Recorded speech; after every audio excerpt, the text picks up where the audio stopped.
Hey, thanks for everybody for tuning in today. This is another episode of Tech Talk. Today we are here with technician Ian. Today we're going to be talking about a customer that called in, Saray Vet Clinic. They had a EZ10, which you see here in front of you, and they were a bit of a DIYer, right? They were. They wanted to install their own water pump, and they had some issues. So I was actually really impressed. They had purchased a water pump and they had changed out the water pump, which, if we can see, is not the easiest to get to. They had completed the water pump installation with no issue.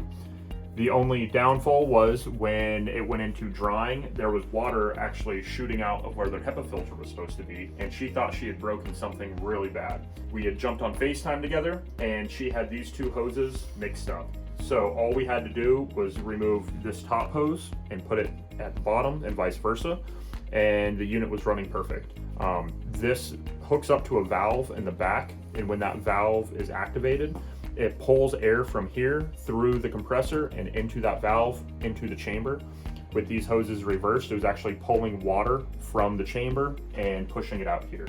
So no harm, no foul. We were able to run that unit and get everything back going, and she was able to fix it herself. So, you know, we love DIYers. More power to you. Big shout out to all the DIYers out there. I know that there's a ton of them. You actually have a place in the marketplace now where you can go for help when you're doing that DIY. 704-966-1650.